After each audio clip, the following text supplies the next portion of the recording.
तो ये कहानी शुरू होती है अफ्रीका के एक कलरफुल जंगल से, जहाँ पे हम रात के समय पे सारे जानवर को सोते हुए देखते हैं और वहीं पे एक तेज रोशनी उन सभी जानवरों के पास से गुजरती हुई दिखाई देती है। और इसी के साथ ये सीन यहीं पर कट हो जाता है। सुबह होने पर हम एक बंदर को देखते हैं जो बहुत सारे केले तोड़कर ले जा रहा था और वो जाकर जंगल में रहने वाले हर एक जानवर को वही केला देता है, लेकिन सबको बांटने के चक्कर में आखिर में उसके पास खुद ही खाने के लिए एक भी केला नहीं बचता। इसलिए वो बहुत ज्यादा गुस्सा हो जाता है और वो बोलने लगता है कि उसके पास तो एक भी केला नहीं बचा। लेकिन तभी वो अपनी आवाज सुनकर बहुत ज्यादा शॉक में था, क्योंकि उसे यकीन नहीं होता कि वो बोल कैसे रहा है। और इसीलिए वो अपने एक दोस्त एलिफेंट के पास जाकर वो उसे बताता है कि वो बोलने लगा है और वो उस एलिफेंट से भी पूछता है कि क्या वो भी बोल सकता है। इस पर वो एलिफेंट भी बोलने लगता है। उन दोनों को कुछ समझ नहीं आता कि आखिर वो लोग बोल कैसे पा रहे हैं। तभी झाड़ियों में से एलिफेंट को एक आवाज सुनाई देती है और वो दोनों झाड़ियों के पास जाते हैं। वो एलिफेंट झाड़ी के पीछे छुपी हुई उस चीज को बाहर निकलने को कहता है, लेकिन जो भी उस झाड़ी के पीछे छुपा हुआ था वो उन दोनों के सामने आना नहीं चाहता था। इसी कारण वो उन्हें वहां से जाने को कहता है, लेकिन उसके कहने पर उन झाड़ियों में से एक नीला कलर का एलियन बाहर निकलता है। वो एलिफेंट उससे पूछता है कि आखिर वो कौन है और यहाँ पर क्या कर रहा है। वो एलियन अपना नाम उसे फिनिप बताता है और वो कहता है कि वो दूसरी दुनिया से आया है जो आसमान की तरफ मौजूद है और फिलहाल वो एक मिशन पर है। एलिफेंट और वो मंकी दोनों उससे उसके मिशन के बारे में पूछते हैं, लेकिन फिनिप उन दोनों को कुछ भी बताता नहीं है। इसके बाद वो उन दोनों को बताता है कि उसे वापस अपनी दुनिया में जाना है, जिसके लिए वो बहुत ज्यादा परेशान है। तभी वो एलिफेंट अपनी सूंड में उसे उठाकर आसमान की तरफ जोर से फेंक देता है ताकि वो उसे अपनी दुनिया में वापस भेज सके, लेकिन ऐसा होता नहीं और एक बार फिर से वो उन्हीं के बीच में आकर नीचे गिर जाता है। ये देखकर वो एलिफेंट उसे एक बार फिर से आसमान की तरफ फेंकता है और उसी दौरान मंकी और एलिफेंट नोटिस करते हैं कि वो दोनों अब बोल नहीं पा रहे थे। तभी वो एलियन एक बार फिर से उन दोनों के बीच आकर गिरता है। इसके बाद हम फिनिप के हाथ में एक चमकता हुआ गैजेट देखते हैं। वो बताता है कि वो दोनों इसी की मदद से बोल पा रहे थे। ये बात सुनने के बाद वो मंकी उसके हाथ से वो गैजेट छीनता और पूरे जंगल में हर एक जानवर के पास जाता है ताकि वो उन लोगों की आवाज सुन सके। वो सभी लोगों की आवाज सुनने के बाद बहुत ज्यादा खुश था और एक बार फिर से उसके पास आता है, लेकिन अब वहाँ पर बहुत से जानवर इकट्ठा हो चुके थे, जहाँ पे फिनिप सभी को बताता है कि उसे किसी भी हालत में वापस जाना होगा और इसके बाद वो वहाँ से अकेला ही जाने के लिए डिसाइड करता है। लेकिन मंकी और एलिफेंट भी अपने साथियों के साथ उसके साथ जाना चाहते थे। इसी कारण वो फैसला करते हैं कि वो भी उसे छोड़ने के लिए उसके साथ आगे बढ़ेंगे, लेकिन फिनिप उन्हें मना करके वहाँ से अकेला चला जाता है। पर मंकी और एलिफेंट के सारे साथी अभी भी उसका पीछा कर रहे थे और ये बात जब फिनिप को पता चलती है तो वो उन सभी पर बहुत गुस्सा हो जाता है, क्योंकि वो चाहता था कि वो अकेला ही आगे बढ़े।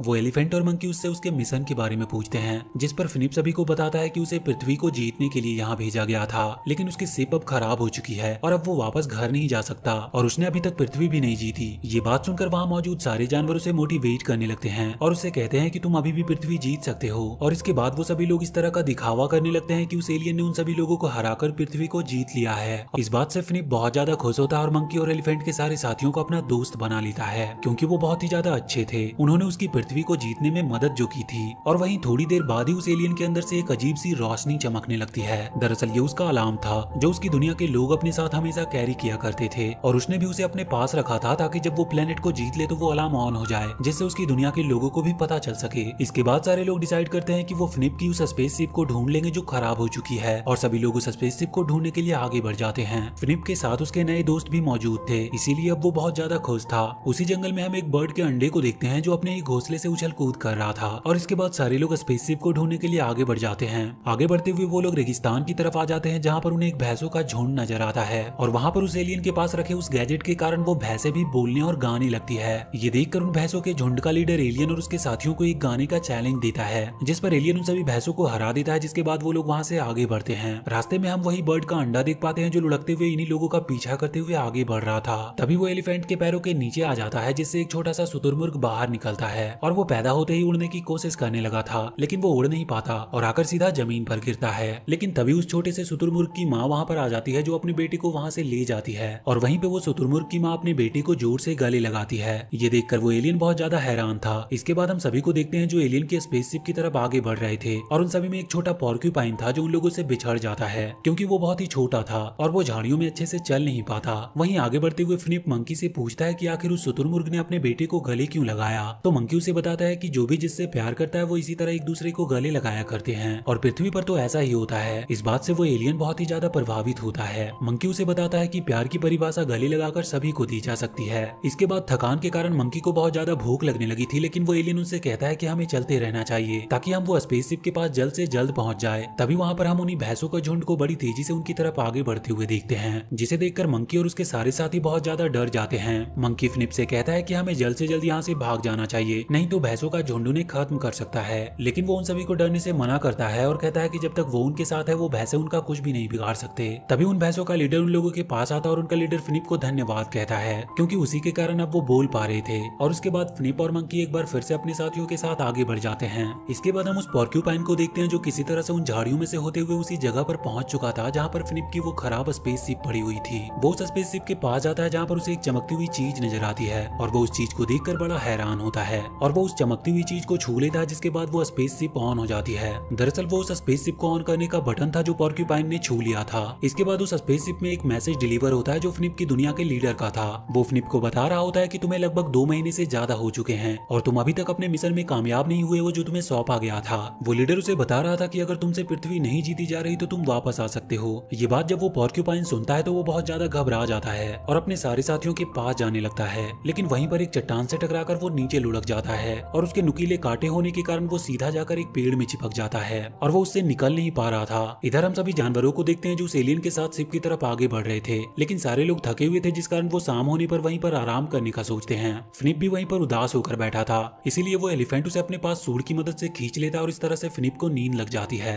और वहीं पे उसे एक सपना आता है और वो देखता है कि उसने पृथ्वी को पूरी तरह से जीत लिया है और वहाँ के सारे जानवर अब उसके गुलाम हो चुके हैं। लेकिन वो देखता है कि मंकी और एलिफेंट के सारे साथियों को भी उनके सारे एलियंस ने कब्जे में ले लिया है। इसकी वजह से उसकी नींद खुल जाती है और वो बुरी तरह से घबरा जाता है, क्योंकि वो नहीं चाहता कि मंकी और एलिफेंट के सारे साथी उनके कब्जे में आए, क्योंकि अब वो उन सभी लोगों से प्यार करने लगा था और उन सभी लोगों के बीच में एक अच्छी दोस्ती हो चुकी थी। इसीलिए वो उन्हें वहीं पर सोता हुआ अकेला छोड़कर अपनी शिप की तरफ आगे बढ़ जाता है। इसके बाद हम उसी शुतुरमुर्ग के छोटे बच्चे को देखते हैं जो अपनी माँ से बिछड़कर एक पेड़ पर जाकर उड़ने की कोशिश कर रहा था और उसी दौरान वो पेड़ से नीचे छलांग मारता है ताकि वो उड़ सके, लेकिन वो उड़ नहीं पाता और नीचे की तरफ आकर गिरने लगता है। लेकिन उसकी माँ उसे किसी तरह संभालती है और उसे समझाती है कि वो उड़ नहीं सकता क्योंकि वो उड़ने वाले पक्षी है ही नहीं। इसके बाद हम पोर्क्यूपाइन को देखते हैं जो पेड़ से छूट चुका था और अब वो अपने सारे दोस्तों के पास जा रहा था। इधर जब एलिफेंट और उसके सारे साथियों की नींद खुलती है तो वो देखता है कि फिनिप वहाँ पर नहीं है, इसीलिए वो डिसाइड करते हैं कि वो फिनिप को ढूंढने जाएंगे। जिसके बाद हम उस एलियन को देखते हैं जो अपनी उस शिप के पास पहुंच चुका था और वो उस शिप के इमरजेंसी बटन को ऑन कर देता है ताकि वो अपनी दुनिया में वापस जा सके। इधर पोर्क्यूपाइन भी अपने सारे साथियों के पास पहुंच चुका था जहाँ पर वो उन सभी को फिनिप के लीडर के बारे में बताता है कि वो किस तरह से बातें कर रहा था। ये जानने के बाद अब एलिफेंट और उसके सारे साथी फिनिप को ढूंढने का डिसाइड करते हैं और तभी उन्हें वहाँ से दूर एक तेज रोशनी दिखाई देती है और वो सारे लोग समझ जाते हैं कि वो रोशनी फिनिप के स्पेसशिप की है और वो जल्दी से उसकी तरफ आगे बढ़ते हैं। इसके बाद हम फिनिप को देखते हैं जो सिग्नल के बाद अपनी बड़ी सी स्पेसशिप का वेट कर रहा था और तभी वहाँ पर उसकी दुनिया से एक बड़ी सी स्पेसशिप आती है जिसमें से बहुत सारे एलियंस बाहर निकलते हैं और उन्हीं में से उनका लीडर भी मौजूद था जो दरअसल फिनिप का ही फादर था। वो आते ही फिनिप से पूछता है कि क्या उसने इस दुनिया पर जीत पा ली है, जिस पर वो उसे बताता है कि उसने अभी तक इस दुनिया को जीत नहीं पाया और इसीलिए उसने यहाँ से जाने का फैसला किया है। तो उसके फादर उसे बताते हैं कि शायद तुम मुझसे झूठ बोल रहे हो, लेकिन फिनिप बताता है कि ऐसा कुछ भी नहीं है, उसने अभी तक इस दुनिया को जीता ही नहीं है। उनकी ये सब बातें एलिफेंट और उसके सारे साथी भी सुन रहे थे और वो लोग हैरान थे कि फिनिप उससे झूठ क्यों बोल रहा है, जबकि फिनिप ने तो इस दुनिया को जीत लिया था। लेकिन इसके बाद फिनिप के फादर ही पृथ्वी को जीतने का डिसाइड करते हैं और वो कहते हैं कि अब वो खुद ही पृथ्वी को जीतेंगे और यहाँ के सारे जीवों को अपना गुलाम बना लेंगे। ये बात सुनने के बाद फिनिप अपने फादर को रोकता है और उनसे कहता है कि इस पृथ्वी पर कोई भी ऐसी चीज नहीं है जिसे जीता जाए, यहाँ के लोग बहुत अच्छे हैं। किसी तरह से वो अपने फादर को मना लेता है ताकि वो इस पृथ्वी पर तबाही न मचा सके। उसके फादर अपने बेटे की बात मानकर उसके साथ वापस शिप में लौट आते हैं ताकि वो लोग यहाँ से जा सके। जैसे ही फिनिप स्पेसशिप में आता है तो उसे अपने दोस्तों की याद आने लगती है क्योंकि उसने उन लोगों के साथ एक बहुत अच्छा टाइम गुजारा था। लेकिन निराश होकर वो उस शिप में लौट आता है जहाँ सारे एलियंस दोस्त उसका मजाक उड़ा रहे थे क्योंकि वो पृथ्वी को जीत नहीं पाया था।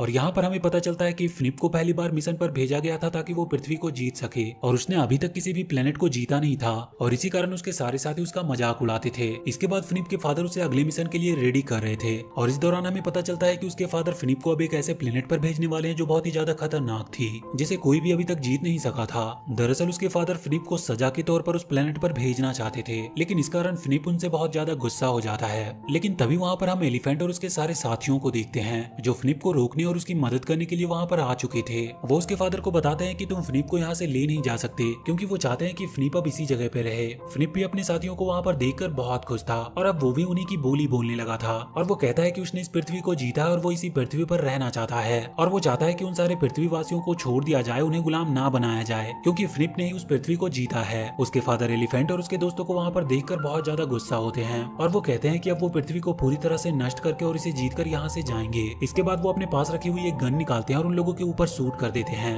लेकिन किसी तरह से एलिफेंट उस गन को डिस्ट्रॉय कर देता है जिस कारण उस शिप में बहुत बड़ा ब्लास्ट होता है जिसकी वजह से वो एलिफेंट एलिफेंट नीचे की तरफ गिरने लगता है, लेकिन किसी तरह वो अपनी सूंड की मदद से धीरे धीरे करके अपने आप को नीचे उतार लेता है। उसी दौरान फिलिप का वो अलार्म भी नीचे गिर जाता है, जो आकर सीधा शुतुरमुर्ग के उसी बच्चे के पास गिरता है, जिसे देखकर शुतुरमुर्ग का बच्चा बड़ा हैरान था। इसके बाद हमें फिलिप के फादर को दिखाया जाता है, जो इस पृथ्वी पर कब्जा करने के लिए अपने गैजेट बाहर निकालते हैं, लेकिन तभी मंकी किसी तरह से फिलिप के फादर के हाथ से वो गैजेट लेकर वहाँ से भाग जाता है, पर उसके फादर भी उसका पीछा करते हैं। इधर फिलिप भी अब उस स्पेसशिप में अकेला था, जिस कारण वो एलियन उसे पकड़कर ले जाने लगते हैं, लेकिन तभी वहाँ पर एलिफेंट के कुछ साथी आ जाते हैं, जो किसी तरह से उसे वहाँ से बचाते हैं। इसके बाद वो मंकी और फिलिप के फादर के बीच में एक जोरदार फाइट होती है और वो दोनों धरती की तरफ नीचे आकर गिरने लगते हैं। लेकिन वहीं पर हम उस एलिफेंट को देखते हैं जो शुतुरमुर्ग के पास पहुंच चुका था, जहां वो उस गैजेट को देखकर समझ जाता है कि ये गैजेट फिलिप की है। तभी वहां पर मंकी और फिलिप के फादर लड़ते हुए आते हैं, जहां मंकी एलिफेंट को बताता है कि उन्हें वो गैजेट लेकर तुरंत ही फिलिप के पास जाना होगा, ताकि वो इस पृथ्वी का असली मालिक बन सके। इसके बाद हम शुतुरमुर्ग के उसी बच्चे को देखते हैं जो उड़कर उस गैजेट को लेकर स्पेसशिप की तरफ आगे बढ़ रहा था। जैसे ही वो उस स्पेसशिप के पास पहुंचता है, वो आसमान से नीचे गिरने लगता है, लेकिन एलिफेंट अपनी सूंड से उसे वापस से स्पेसशिप में पहुंचा देता है। इधर मंकी और फिलिप के फादर जब लड़ाई कर रहे होते हैं, तब मंकी उनकी कैद में आ जाता है। तभी वहां पर भैंसों का वही झुंड आता है, जो फिलिप के फादर के ऊपर होते हुए वहां से आगे बढ़ जाता है। इधर स्पेसशिप में हम फिलिप को देखते हैं, जिसे अपना गैजेट मिल चुका था, और वो उस गैजेट को ऑन करने के लिए मशीन के पास जाता है। तभी वहां पर उसके फादर आ जाते हैं, जो अभी पृथ्वी से सीधा उड़कर स्पेसशिप में पहुंचे थे, और वो फिलिप से पहले ही अपने गैजेट को ऑन कर देते हैं, और इस तरह से फिलिप के फादर ही पृथ्वी को जीत लेते हैं।